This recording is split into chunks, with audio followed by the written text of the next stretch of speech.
जी, welcome back students. Boys में से एक बच्चा हैंड रेज़ कर लें, मेरे ख्याल से अब्दुल राफ़ी आप हैंड रेज़ कर लें, और गर्ल्स में से कोई एक बच्ची जो है वो हैंड रेज़ करें जो कि लैपटॉप को यूज़ कर रही हैं, और वो मैं जो भी लेक्चर जो डिस्कस करने लगा हूँ वो उसको रिकॉर्ड कर लें। फिर आप लोग जो है अपने फेलोज़ के साथ जो है वो शेयर कर सकते हैं। तो अब्दुल राफ़ी, अभी अगर आप लैपटॉप के साथ जो है वो लॉगिन हुए हैं तो हैंड रेज़ करें ताकि मैं आपको रिकॉर्डिंग अलाउ कर दूँ।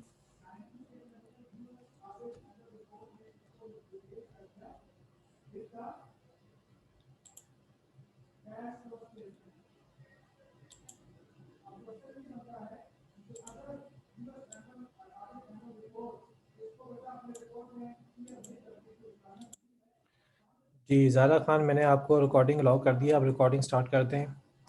और अब्दुल राफ़ी, मैंने आपको भी अलाउ कर दिया है, आप भी रिकॉर्डिंग स्टार्ट कर दें।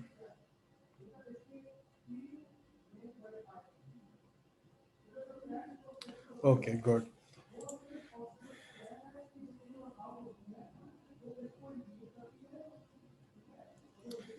ओके, चलें जी।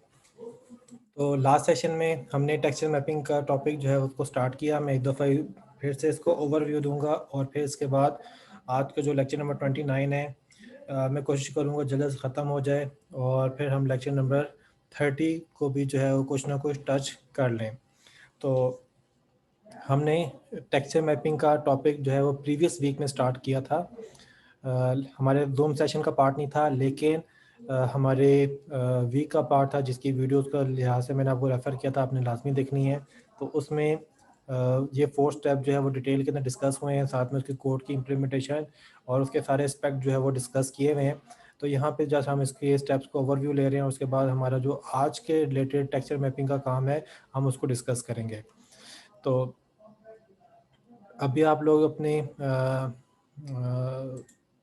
अटेंडेंस जो है वो आप लोग अपनी मार्क कर लें, अपना नाम और रजिस्टर नंबर लिख के चैट में सेंड कर दें, क्योंकि अब जो है मैं एंड के ऊपर वो पॉसिबल हुआ तो मैं क्यूरी लूँगा, अदरवाइज़ मैं ये टॉपिक जो है वो डिटेल के अंदर समझाने की कोशिश करूँगा। चलें, तो हमारे पास अगर टेक्सचर मैपिंग अप्लाई की जाए तो टेक्सचर मैपिंग करने के लिए हमें 4 स्टेप्स करने पड़ते हैं। ये 4 स्टेप्स क्या होते हैं? तो ये 4 स्टेप ये होते हैं कि पहला स्टेप होगा इमेज को टेक्सचर बनाना है। तो इमेज को टेक्सचर बनाने के लिए सबसे पहले हमें फ़ाइल को एक्सेस करना होगा। फ़ाइल को एक्सेस करने के लिए हम इस वाली स्टेटमेंट का इस्तेमाल करेंगे, जिससे हमें फ़ाइल का ऑब्जेक्ट बन जाएगा, और इससे हमें जो है फ़ाइल के पाथ देख के हम उस फ़ाइल की डेटा इन्फॉर्मेशन को एक्सेस करने के काबिल हो जाएंगे। फिर हमने इसको टेक्सचर में कन्वर्ट करना है। टेक्सचर को कन्वर्ट करने के लिए हम टेक्सचर आईओ क्लास का इस्तेमाल करते हैं, और इसका मेथड होता है स्टैटिक मेथड है इसका, न्यू टेक्सचर का। इसमें हम फाइल का ऑब्जेक्ट पास करते हैं, और ये इस फाइल का यूज़ करके इसको टेक्सचर का ऑब्जेक्ट जो है वो बना देता है।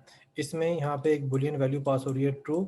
यहाँ पे हम बुलियन वैल्यू ट्रू या फॉल्स पास करते हैं। ट्रू पास इसलिए करते हैं कि हमने इसमें मिप मैप अलाउ करना होता है। मिप मैप की शॉर्ट जो स्पेलिंग है वो है MIP मिप मैप। और अगर हमने मिप मैप अलाउ करना है तो उसके लिए हम यहाँ पे ट्रू पास करते हैं। अगर हमने मिप मैप नहीं करना तो फिर हम यहाँ पे फॉल्स पास करते हैं। मिप मैप क्या होता है? मिप मैप ये होता है कि आपने अगर इस इमेज के डिफरेंट साइजेस की कॉपीज़ बनानी है तो हम इसमें मिप मैप जो है वो अलाउ कर सकते हैं। अक्सर हम जब रन टाइम के ऊपर काम कर रहे होते हैं तो हमारे जो ऑब्जेक्ट साइज़ चेंज करता है तो उसके रिस्पेक्टिव इमेज को भी चेंज करना पड़ता है, साइज़ उसका चेंज करना पड़ता है। तो अगर आप मिप मैप कर लें तो ओपन जीएल जो है वो डिफरेंट सेट ऑफ साइज़ के जो है इमेज जो है, उसके टेक्सचर जो है, उसकी इन्फॉर्मेशन जो है वो पहले से बना के रख लेता है, ताकि रन टाइम के ऊपर उसको बनाना ना पड़े और वो जो अवेलेबल इमेजेस होती हैं वहीं से उठा के जो है उसको मैप कर देता है।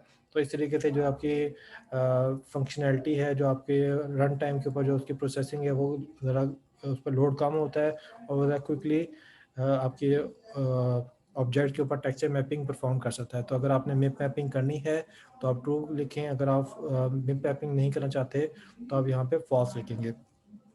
फिर सेकंड स्टेप है यहाँ पे कि हमने इनेबल करना है टेक्सचर को। हमने ओपन को बताना है कि भाई यहाँ पे हम टेक्सचर करने लगे हैं, तो उसके लिए हम यहाँ पे जो है टेक्सचर के ऑब्जेक्ट को यूज़ करते हैं। उसका मेथड होता है इनेबल, उसमें हम GL2 का ऑब्जेक्ट पास करते हैं, जिससे ओपन को पता चल जाता है कि ये टेक्सचर मेरे पास है जिसको हम यूज़ करेंगे। फिर इसके बाद है कि बाइंड टेक्सचर। थर्ड स्टेप होता है अपने टेक्सचर को बाइंड करना होता है। टेक्सचर को बाइंड करने का मतलब ये है कि आप ओपन को बता रहे हैं कि इस वक्त हम किस टेक्सचर को यूज़ करने लगे हैं।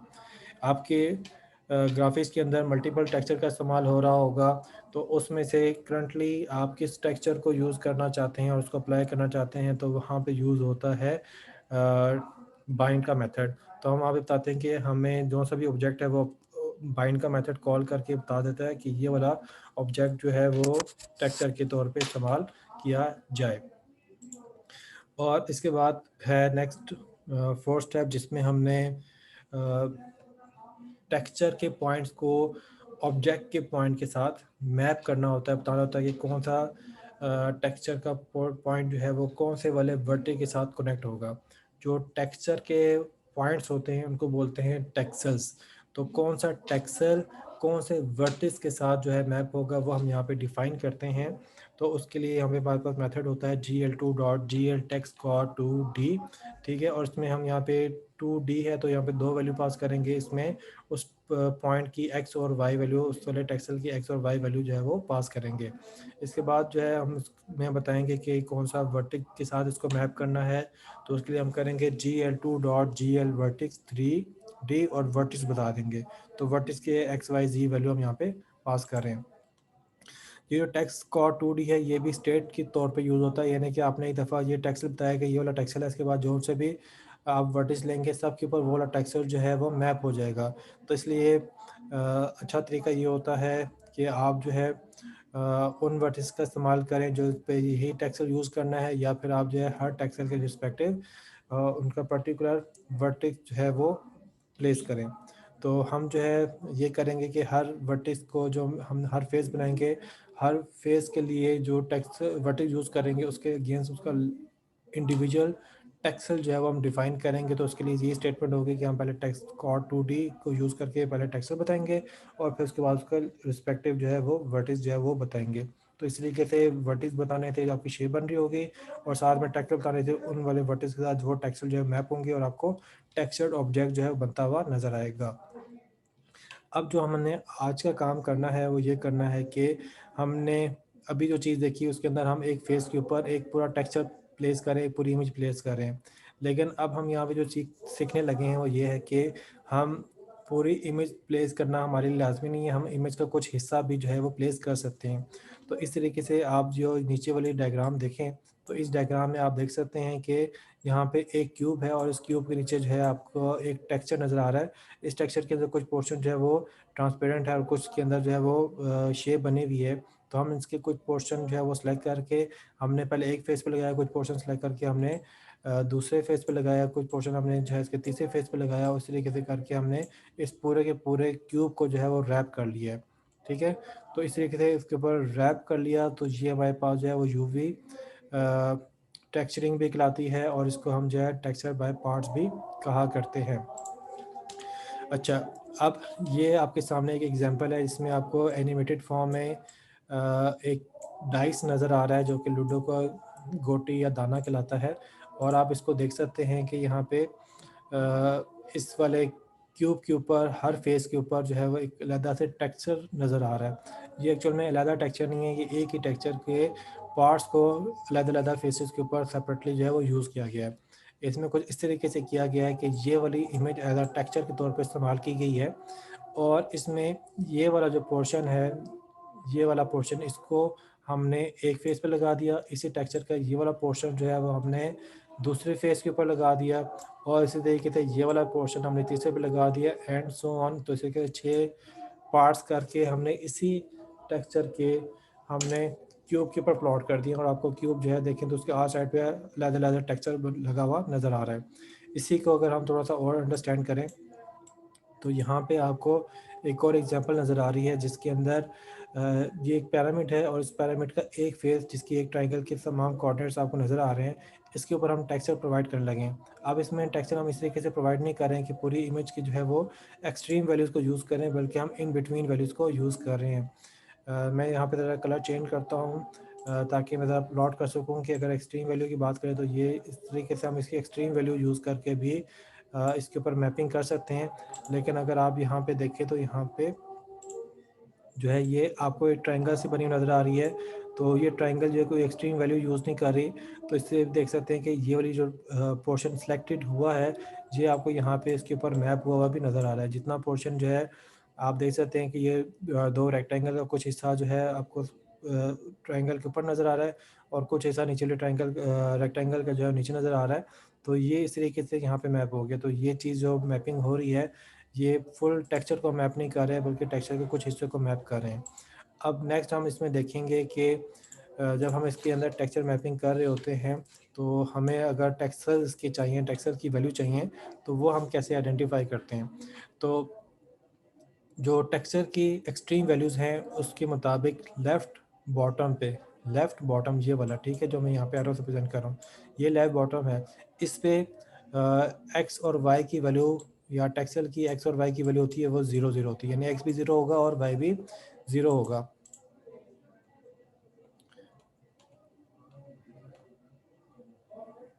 ठीक है? तो अब यहाँ पे एक्स की वैल्यू राइट साइड पे इंक्रीज़ होती है, और राइट बॉटम पे अगर आप देखेंगे तो यहाँ पे आपको एक्स की वैल्यू मिलेगी 1। ठीक है? ये एक्सट्रीम वैल्यू उसकी क्या है, 1। इसी तरीके से अपवर्ड जो है वाई की वैल्यू इंक्रीज़ होती है, और लेफ्ट टॉप के ऊपर आप देखेंगे तो यहाँ पे आपको वाई की वैल्यू क्या मिलेगी, वो मिलेगी 1। अगर आप में इनके टेक्सल की बात करें, तो टेक्सल क्या होगा, तो लेफ्ट बॉटम में देखें तो लेफ्ट बॉटम में आपके पास टेक्सल की जो वैल्यू होगी वो होगी 1, 0। 1 होगा एक्स और वाई होगा 0, क्योंकि हॉरिजॉन्टली 0 की वैल्यू से वाई की वैल्यू सेम रहती है। वाई दूसरे कॉर्नर पे जो है वो 0 है, तो इस कॉर्नर पे भी 0 मिलेगा। इसी तरीके से अगर आप जो है वो इस वाले टेक्सल की बात करें जो कि लेफ्ट टॉप पे है, तो इसमें एक्स की वैल्यू होगी 0, क्योंकि हॉरिजॉन्टली एक्स की वैल्यू सेम रहती है, और नीचे 0 थी तो ऊपर भी 0 होगी, और वाई की वैल्यू यहाँ पे है 1। अब ज़रा राइट टॉप की बात करें, तो यहाँ पे एक्स की वैल्यू भी 1 होगी, और वाई की वैल्यू भी आपको 1 मिलेगी। तो अगर आपने एक पूरे टेक्सचर को मैप करना है, तो आप इन टेक्सचर को यूज़ करके मैप कर सकते हैं। अब हमने जो है वो करना ये है कि हमने इस टेक्सचर को अंडरस्टैंड करना है कि हम इसको किस तरीके से इसके टेक्सचर वैल्यू को यूज़ करें कि हम इसको शेप के ऊपर इस्तेमाल कर सकें। अभी आप देखें तो मैं यहाँ पे ये लाइन लगाई और ये लाइन लगाई, तो ये एक टी की शेप आपके सामने बन रही है। ये जो आपके पास है, इस वाले पोर्शन में देखेंगे तो आपको ग्राफिकल इंफॉर्मेशन या इमेज जो है वो नज़र आ रही है। और अगर आप इसके अलावा इस वाले पोर्शन को सेलेक्ट देखें, या इन पोर्शन को देखें, या इस पोर्शन को देखें, तो ये पोर्शन जो है मैंने आपके सामने जो है बॉक्सेस के फॉर्म में जो है वो रखे हुए हैं। ये एक्चुअल में बॉक्सेस नहीं है, ये एक्चुअल में ट्रांसपेरेंट प्लेस है। तो ट्रांसपेरेंट इमेज अगर मैं यहाँ पे रखता तो वो आपको जो है कन्फ्यूजन क्रिएट करता है कि इमेज जो है वो हमारी रेक्टेंगुलर शेप में होती है, तो इमेज आपकी हमेशा रेक्टेंगुलर शेप में ही होती है, लेकिन ट्रांसपेरेंट पोर्शन जो है वो आपको नज़र नहीं आ रहा होता। लेकिन मैंने यहाँ पे इसलिए ये प्लेस किया ताकि आपको पता चले कि इमेज आपकी रेक्टेंगुलर ही है, लेकिन हम उसी में से कुछ पोर्शन जो है वो सिलेक्ट करने लगे हैं। तो ट्रांसपेरेंट पोर्शन वो होगा जिसका हमें कोई ज़रूरत नहीं होगी, और जो इसमें ग्राफिकल या इमेज पोर्शन है वो हमारी यूज़ के लिहाज से जो है हम उसको क्या करेंगे, इस्तेमाल करेंगे। ठीक है? तो अब इसका इस्तेमाल हमने करना है, तो ज़रा प्लान करना है कि हम किस चीज़ को किस तरीके से यूज़ करेंगे। तो इसमें से ये वाला पोर्शन जो मैं अभी हाईलाइट कर रहा हूँ, और इसको हम कहते हैं कि ये वाला एक पोर्शन जो है, ये वाला जो फेस होगा, हम क्यूब की एक फेस पे लगा लेंगे। इसी तरीके से ये वाला जो होगा, इसको हम जो है वो दूसरे फेस पे लगा लेंगे। इसी तरीके से जो ये वाला होगा, इसको हम तीसरे फेस पे लगा लेंगे, और इसी तरीके से इसको एक और फेस पे लगा दिया जाएगा। इसको भी एक फेस पे लगा दिया जाएगा, और इसी तरीके से इसको भी एक फेस पे हम लगा लेंगे। अब इसी इमेज को हमने इस तरीके से फेसेस के ऊपर जो है वो मैप करना है, प्लॉट करना है। तो अब सवाल ये पैदा होता है कि हमें इनकी टेक्सचर्स की वैल्यू जो है वो कैसे मिलेगी। अगर से आप राइट साइड पे देखें तो टेक्सचर की वैल्यू यहाँ पे मैंने बनाई हुई है, लेकिन ये बनी कैसे है मैं ज़रा इसके बारे में आपको बताता हूँ। तो आप ये देखें तो यहाँ पे मैंने मिटा दिया, लेकिन चलें अब ये देखें तो यहाँ पे ना हमारे एक्स जो लाइन है, यानी कि एक्स एक्सिस के लिए मैं हॉरिजॉन्टल लाइन बनाई और वर्टिकल के लिए मैंने ये वाई के लिए वर्टिकल लाइन बनाई। तो इसमें इस वाले कॉर्नर के ऊपर एक्स की वैल्यू जो होगी वो होगी 0 और इस कॉर्नर पे एक्स की वैल्यू होगी 1। ठीक है, तो अब हमने जो है क्या करना है, हमने ये करना है कि हम ज़रा डिसाइड करेंगे कि हमें कितने पोर्शन के ऊपर जो है इसको इसके कितने पार्ट्स करने हैं। तो इसमें देखें पहला पार्ट जो है इसका ये वाला पार्ट बन रहा है, दूसरा जो है वो ये पार्ट बन रहा है, ठीक है, तीसरा ये वाला पार्ट बन रहा है, चौथा ये पार्ट बन रहा है। ठीक है, तो ये वाला आपके पास होगा पहला पोर्शन, ये हो जाएगा दूसरा पोर्शन, ये हो जाएगा तीसरा पोर्शन और ये हो जाएगा चौथा पोर्शन। तो ये मैंने सिर्फ और सिर्फ अभी हॉरिजॉन्टल लाइन के ऊपर देखा, एक्स में देखा कि एक्स में मुझे कितने जो है वो डिवीजन करनी है, कितने पार्ट उसके रखने हैं। इसी तरीके से अब दोबारा वाई में देखें तो वाई में यहाँ से यहाँ तक एक पार्ट हो जाएगा, यहाँ से यहाँ तक दूसरा पार्ट हो जाएगा और यहाँ से यहाँ तक तीसरा पार्ट हो जाएगा। तो इसके हमने टोटल जो है वो 3 पार्ट्स करने हैं। तो ये पार्ट्स का मुझे कैसे बचा, मैंने अभी जो बॉक्सेस बनाए थे, आप बॉक्सेस के बेस पे देखें तो हॉरिजॉन्टल 4 पार्ट्स हो रहे हैं और वर्टिकल 3 पार्ट्स हो रहे हैं। ठीक है, अब यहाँ पे हमें ये तो पता है कि इस वाले पोजीशन पे x की वैल्यू भी 0 है और y की वैल्यू भी 0 है। हमें ये पता है कि इस वाले लोकेशन के ऊपर x की जो वैल्यू है वो एक्सट्रीम होती है 1 और यहाँ पे y की जो वैल्यू है ये होती है एक्सट्रीम वैल्यू 1। अब जो बीच के पॉइंट्स होंगे या बीच की जो टेक्सचर की वैल्यूज़ होंगी वो कैसे होंगी, तो हम जो है वही कर सकते हैं कि हम इस वाले हॉरिजॉन्टल लाइन को डिवाइड कर लें और वर्टिकल लाइन को डिवाइड कर लें। अब हॉरिजॉन्टली डिवाइड करना है तो हॉरिजॉन्टल में आपकी एक्स की वैल्यू जो है वो एक्सट्रीम क्या होगी 1। अब इसको हमने डिवाइड करना है तो किससे डिवाइड करें, तो हम कितने हिस्सों में डिवाइड करें जी, 4 हिस्सों में। तो उसके लिए हम इसको डिवाइड करेंगे 4 से, तो हमारे पास जो है वैल्यू आ जाएगी 0.25। तो इसका मतलब ये है कि जो एक सेक्शन होगा, जो एक पार्ट होगा उसके अंदर जो है वो उसकी वेटेज होगी वो 0.25 की होगी। तो इस तरीके से हमारे पास टेक्सचर कैसे बनेगी, तो ऐसे बनेंगे कि पहला तो आपके पास होगा 0 जो कि इस लोकेशन के ऊपर है। इससे अगला वाला आपको टेक्सचर चाहिए तो आप उसमें क्या करेंगे, ये 0.25 को उसमें ऐड करेंगे तो ये आ जाएगा आपके पास यहाँ पे 0.25। ठीक है, अब ये दूसरा टेक्सचर आ गया यहाँ पे एक्चुअल में टेक्सचर के तो एक्स और वाई दोनों चाहिए, तो दूसरे टेक्सचर के लिहाज से आपको एक्स की वैल्यू यहाँ से मिल सकती है। इसी तरीके से इससे अगला वाला टेक्सचर हमें यहाँ पे चाहिए इस लोकेशन के ऊपर, तो ये कैसे आएगा, ये लास्ट वाली जो वैल्यू थी इसमें वैल्यू थी आपके पास 0.25, इस 0.25 में ये वाला 0.25 आप ऐड करें तो 0.25 प्लस 0.25 क्या हो जाएगा 0.50। ठीक है, तो ये हमारे पास आ जाएगा 0.5। इसी तरीके से इस वाली लोकेशन के ऊपर क्या वैल्यू आ जाएगी 0.5 प्लस 0.25, तो ये हो जाएगा 0.75 और इसी तरीके से 0.75 में 0.25 ऐड करेंगे तो आपके पास बन जाएगा 1। तो इस तरीके से ये जो डिवीजन है इनके जो वैल्यूज़ बनेंगी ये आपको यहाँ पे समझ आ गई। अब ज़रा हम y वाले की बात करते हैं, y में वैल्यू जो है वो किस तरीके से आएगी। तो उसके लिए भी हमें वही करना है कि हम जो है वो देखेंगे कि हमारे पास जो y की एक्सट्रीम वैल्यू है वो 1 है। अब इसको डिवाइड करना है तो उस पर देखेंगे डिवाइड हमने कितने पे करना है, तो हम इसको 3 पे डिवाइड करेंगे, इसमें 3 पोर्शन है। ठीक है, तो अब इसको हमने 3 पोर्शन में डिवाइड कर दिया तो इसकी वैल्यू हमारे पास बन गई 0.33। ठीक है, अब ये इसकी हमने डिवीजन कर दी तो उसके रिस्पेक्ट से हमारे पास यहाँ पे y की वैल्यू क्या बनेगी, तो इस जगह पे y की वैल्यू तो है 0। इस वाले पोर्शन के ऊपर, इस वाले पॉइंट के ऊपर आगे देखेंगे तो क्या होगी 0 प्लस 0.33, यहाँ पे आ जाएगी इसकी वैल्यू 0.33। फिर इसके बाद इससे अगली वाली वैल्यू चाहिए इस वाले पॉइंट की, तो यहाँ पे 0.33 प्लस 0.33 तो क्या हो जाएगा, ये बन जाएगा 0.66। अब 0.66 में फिर 0.33 ऐड करेंगे तो बनेगा 0.99 जो कि अप्रॉक्सीमेट 1 है, तो हम यहाँ पे इसको 1 ले लेंगे। ठीक है, तो इस तरीके से हमने एक्स की डिवीजन कर ली, वाई की डिवीजन कर ली। तो इस तरीके से जो आपको यहाँ पे राइट साइड पे जो डॉटेड लाइन नज़र आ रही हैं वो इसी डिवीजन की जो है डॉटेड लाइन जो है वो आप जो है वो देख रहे हैं जो कि हमने अभी बनाई है, ठीक है। अच्छा, अब हम यहाँ पे ये करते हैं कि अब जो हमने ये डिवीजन कर ली है, तो इससे हम ज़रा टेक्सचर आइडेंटिफाई करते हैं कि जो एक हम पोर्शन सेलेक्ट करेंगे उसके टेक्सचर्स क्या बनेंगे। अच्छा, अब लेट्स से हम ये वाला जो है पोर्शन सेलेक्ट करते हैं। अब इस पोर्शन में देखें तो ये इसके 4 टेक्सचर बनते हैं। अब इनके टेक्सचर की वैल्यूज़ क्या होंगी तो वो ज़रा बना लेते हैं। ये वाला अगर टेक्सचर देखा जाए तो इसमें एक्स की वैल्यू क्या होगी वो आपको यहाँ से मिलेगी, वो है जी 0, ठीक है। और इसकी वाई की वैल्यू क्या होगी वो आपको इसकी लेफ़्ट साइड से मिलेगी, वो है 0.33। तो पहला टेक्सचर हमें यहाँ पे मिल गया, वो है जी 0 और 0.33। अब ज़रा इस वाले टेक्सचर को देखें तो ये वाला टेक्सचर क्या है, तो इसकी एक्स की वैल्यू आपको मिलेगी 0.25, ठीक है।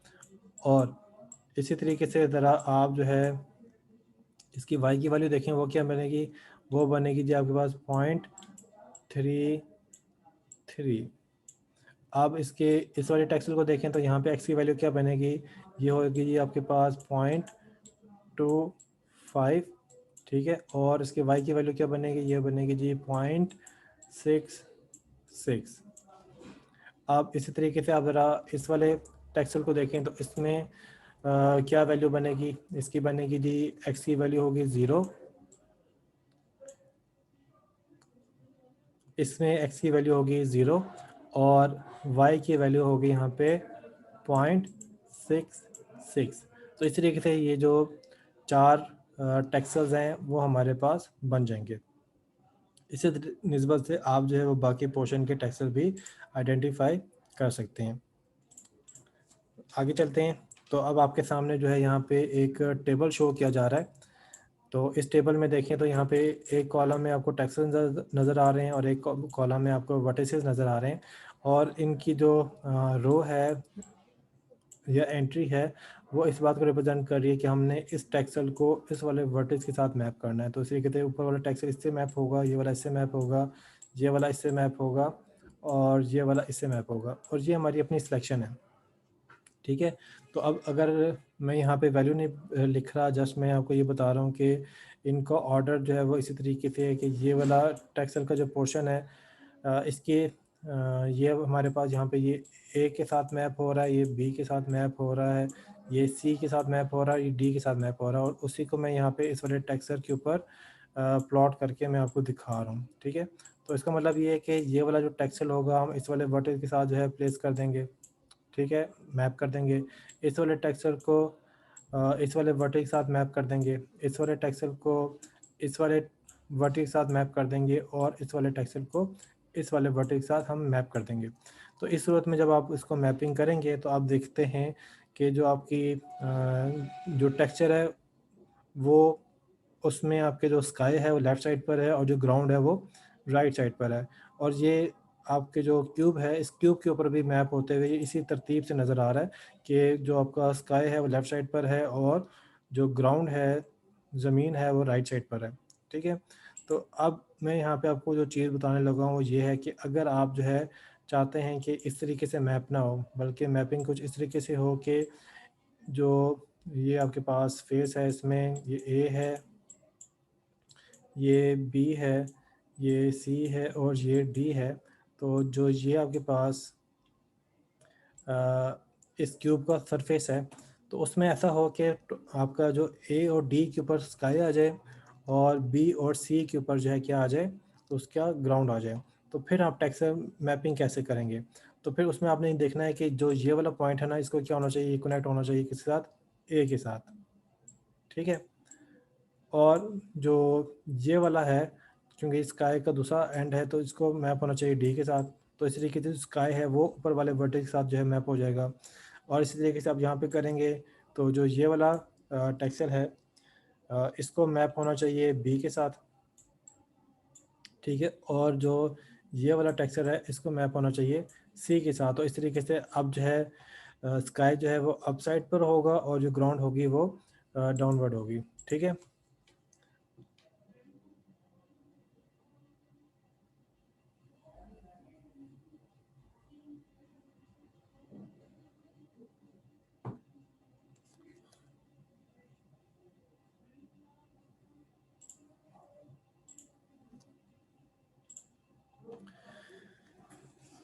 ओके, तो अब अगर इसी की मैं यहाँ पे एंट्री से बात करूँ, जल्दी से करना पड़ेगा, तो उसमें ये होगा कि जो ये वाली एंट्री है ये जो है आ जाएगी नीचे, ठीक है?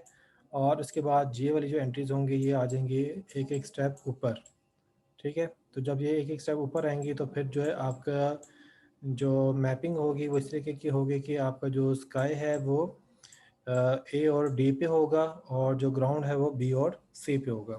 तो इसको अगर आप अप्लाई कीजिएगा तो आपको जो है वैल्यूज़ को चेंज करके जब अप्लाई करेंगे तो आपको इस चीज़ का इफेक्ट जो है वो नज़र आ जाएगा। ओके,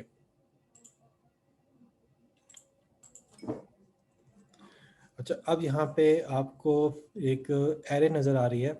ये एरे जो है ये हमारे क्यूब के तमाम वर्टिसेस की वैल्यू को होल्ड करती है और हम इस एरे को यूज़ करेंगे अपने मेथड के अंदर, जो कि अभी हमने थोड़ी देर में देखना है। तो इसमें देखेंगे क्या है कि हमने एक एरे बनाई डबल टाइप की, इसका नाम हमने रखा वर्टिसेस, और उसके अंदर अगर आप वैल्यूज़ को देखें तो हमने यहाँ पे कॉमा सेपरेटेड जो है डबल वैल्यू पास की हुई है। इसमें जो पहले 3 इंडेक्स होंगे उसके अंदर जो है किसकी वैल्यू पड़ी है, वो हमारे पास जो है फ्रंट फेस का जो ए है उसकी वैल्यू पड़ी है।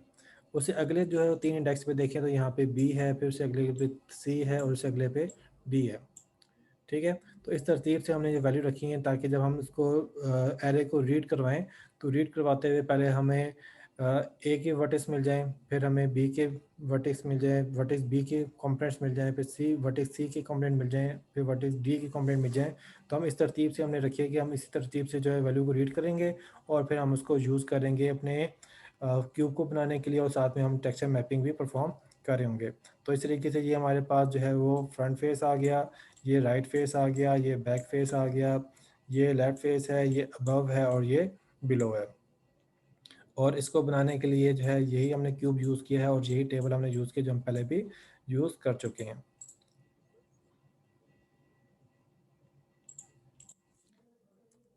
ओके, अब इसी तरीके से हमने एक एरे ली है जो कि टेक्सास के लिए है, और टेक्सास की वैल्यू में भी ऑर्डर जो है हमने इसी मखसूस तरीके से रखा है कि फ्रंट पे हमारे पास जो ए होगा उसके साथ ये वाला टेक्सल मैप होगा, तो और जो बी है उसके साथ ये वाला मैप होगा, और जो सी है उसके साथ ये वाला मैप होगा, और जो डी है उसके साथ ये वाला मैप होगा, ठीक है? अब यहाँ पे जो ये है 0 और 0.66, ये क्या है? ये एक्चुअल में पहले 2 इंडेक्सेस हैं और इन इंडेक्सेस को मैप होना चाहिए ए के साथ। तो उसकी ऑर्डर भी हमने ऐसे रखा है कि अगर आप प्रीवियसली देखें तो प्रीवियसली जो है यहाँ पे इस वाले एरे के अंदर भी पहले 3 इंडेक्सेस या पहला जो पोर्ट सेट है उसके अंदर एक ही कंपोनेंट्स हैं और उसको हमने इन ही टेक्सल वैल्यू के साथ जो है मैप करना है। तो इसी रिस्पेक्टिव वे से जो है मैंने यहाँ पे एरेस की जो है एरे के अंदर वैल्यूज़ रखी हैं ताकि ये उस चीज़ को रिप्रेजेंट कर सके कि कौन सा वाला वर्टेज जो है उसकी कोरस्पॉन्डिंग कौन सा टेक्सचर जो है आपस में मैप होगा। तो मैप इनकी जो वैल्यूज़ हैं इनको करने के लिए हमने इसी इमेज का इस्तेमाल करके हमने ये काम जो है परफॉर्म किया है। अब आ जाते हैं हम यहाँ पे मेथड पे। तो ये मेथड जो है इसमें अगर देखें तो हम यहाँ पे GL2 का ऑब्जेक्ट पास कर रहे हैं क्योंकि हमें यहाँ पे GL बिगन टेक्स्ट का 2D और वर्टिक्स 3D और एंड मेथड का इस्तेमाल करना है। इसके अलावा हमें यहाँ पे वर्टिसेस की एरे पास की है और टेक्सचर की पास की है ताकि हम यहाँ पे वर्टिस और टेक्सचर की मैपिंग कर सकें।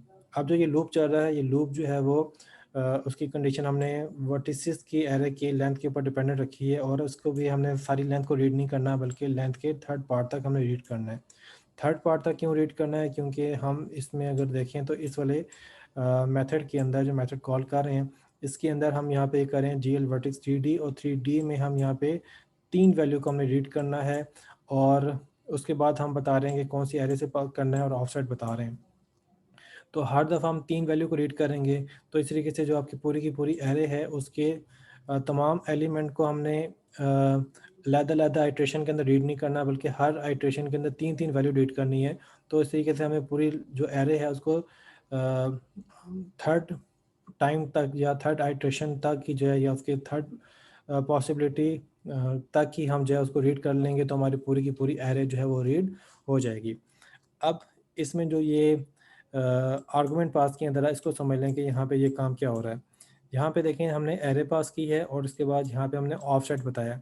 एरे पास करना और ऑफसेट का क्या मतलब है, हमने एरे बताया कि एरे के अंदर जो है हमारे पास वैल्यूज़ हैं। ऑफसेट का मतलब ये है कि हम ये बता रहे हैं कि उसने इस एरे को रीड कहाँ से करना है, किस जगह से इसको रीड करना है। तो जिस जगह से रीड करना है वो जो है इसमें डिफ़ाइन कर रहे होते हैं, ठीक है। तो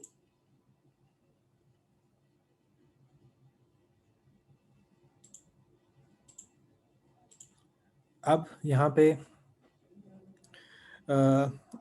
स्टार्टिंग में आपके पास वैल्यू आती है आई की 0, ठीक है। अब 0 आई तो 0 इंटू 3 क्या हो जाएगा, 0 हो जाएगा। तो इसका मतलब ये है कि इस मेथड ने कहाँ से एरे को रीड करना है, वो 0 इंडेक्स से रीड करना है।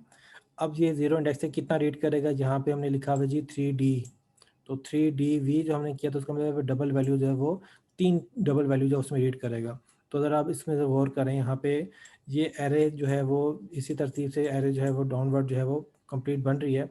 तो इसमें देखें ये पहला जो है वो 0 इंडेक्स पे है, इसके बाद ये 1 इंडेक्स है और ये 2 इंडेक्स है। तो जब उसने 0 इंडेक्स पे रीड किया तो 0 इंडेक्स पे इसको क्या मिलेगा, उसको वर्टेक्स ए का जो है x मिल जाएगा, ठीक है। अब जब वर्टेक्स 0 का वर्टेक्स ए का जब इसको एक्स मिल गया तो उसके बाद नेक्स्ट इसको क्या चाहिए, इसने 3 वैल्यू रीड करनी है। दूसरा इसको वाई मिल जाएगा इंडेक्स 1 के ऊपर और जी मिल जाएगा इसको इंडेक्स 2 के ऊपर। इसी तरीके से आगे देखें। अब जब इसमें आई की वैल्यू हो जाती है 1 तो 1 इंटू 3 क्या होगा, 3 हो जाएगा। तो इसने क्या करना है, 3 से जो है वो 3 वैल्यूज़ को रीड करना है। तो अब ज़रा देखें यहाँ पे इंडेक्स 3 के ऊपर जो है वो बी का एक्स पड़ा हुआ है। तो पहली चीज़ ने इंडेक्स 3 से रीड की, फिर इंडेक्स 4 को रीड किया तो उसको वाई मिल गया और फिर इंडेक्स 5 को रीड किया तो इसको जी मिल गया।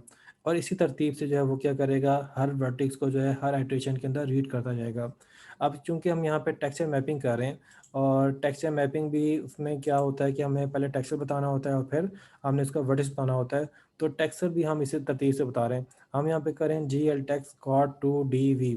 अच्छा यहाँ पे मैं एक चीज़ भूल गया था, वो ये कि यहाँ पे वी का लफ्ज़ इस्तेमाल हो रहा है और वी का इस्तेमाल जो है वो जब मेथड में यूज़ हो रहा हो तो उसका मतलब होता है वेक्टर। और वेक्टर जो है कंप्यूटर के लैंग्वेज के अंदर, कंप्यूटर के अंदर जो हम उसको एरर्स को कहते हैं। तो इसका मतलब ये क्या, ये मेथड जो है वो अ, 2 वैल्यूज़ लेगा, डबल वैल्यू लेगा और एरे में लेगा, ठीक है। तो अब इसके बाद हमने यहाँ पे एरे पास की है टेक्सल्स की। अब यहाँ पे हमने ऑफसेट रखा है यहाँ पे 2 के चेंज से। तो इसमें भी देखें तो हमने 2 वैल्यू को रीड करना है। पहली दफ़ा जो है इसकी वैल्यू आपको मिलेगी 0। तो 0 पे ये 0 इंडेक्स को रीड करेगा और 1 इंडेक्स को रीड करेगा। ये 2 वैल्यू को क्यों रीड करेगा, क्योंकि ये 2DV है। जो नीचे वाला देखा तो उसने 3 को रीड किया क्योंकि 3DV था, उसमें 3 को रीड करना था। ऊपर वाला 2D है तो उसने 2 को रीड करना है, ठीक है। तो इस तरीके से इसने इंडेक्स 0 और 1 को रीड कर लिया।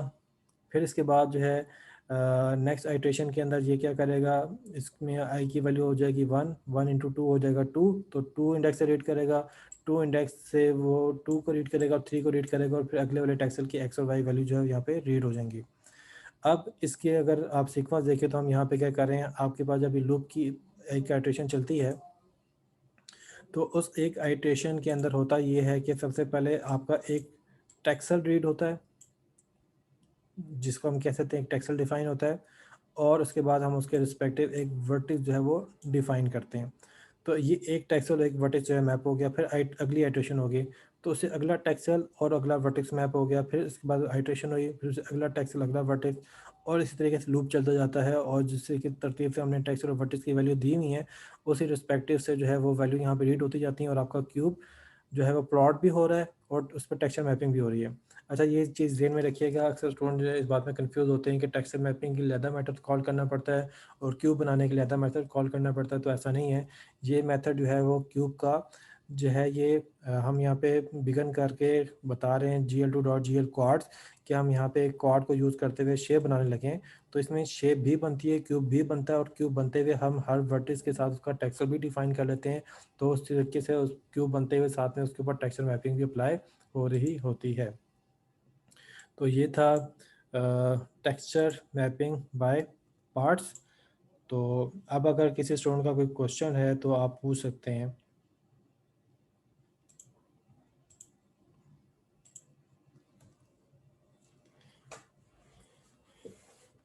जी, अब अगर आप में से कोई स्टूडेंट जो है वो क्वेश्चन पूछना चाहते हैं तो क्वेश्चन वो पूछ सकते हैं।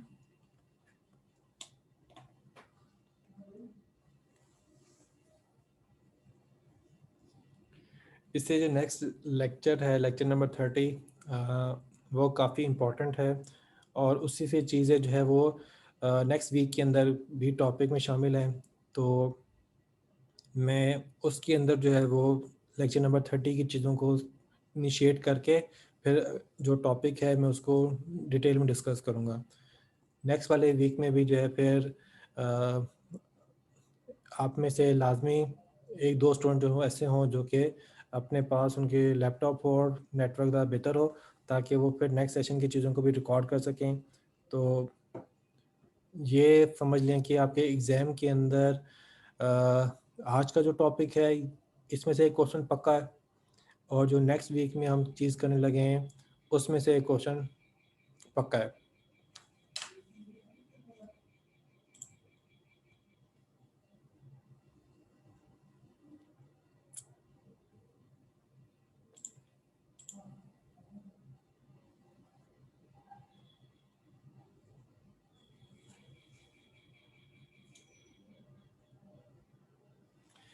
जो नेक्स्ट लेक्चर है उससे पहले आपने इस चीज़ की कोशिश करनी है कि लेक्चर 29 और 30 यानी कि वीक 15 की वीडियोस आपने लाजमी देख लेनी है और उसको इम्प्लीमेंट कर लेना है, क्योंकि जो नेक्स्ट होगा उसके अंदर मैं थोड़ी सी कॉम्प्लेक्स चीज़ों पे जो है वो फोकस करूँगा। तो अगर आपकी थोड़ी बेस बनी होगी तो उसमें चीज़ें मुझे समझाने में ज़रा आसानी हो जाएगी। तो आपने इस चीज़ को ख्याल रखना है कि नेक्स्ट लेक्चर से पहले पहले जो है ये वीडियोस जो है वो आपने अच्छी तरीके से उनको देख लेना है, समझ लेना है। ठीक है? अगर आप जो उसको इम्प्लीमेंट करते हैं वहाँ पे कोई कन्फ्यूजन हो तो आप जो है मुझसे डिस्कस भी कर सकते हैं व्हाट्सएप के अंदर। ग्रुप के अंदर जो है वो आप क्वेश्चनिंग करें ताकि सबको पता चले कि क्या प्रॉब्लम या इश्यू चल रहा है, फिर उसको सॉल्यूशन मैं आपके साथ जो है उसमें डिस्कस कर लूँगा। ओके स्टूडेंट, फिर हम यहाँ पे सेशन क्लोज़ करते हैं। अपना ख़्याल रखिएगा। अल्लाह हाफ़िज़।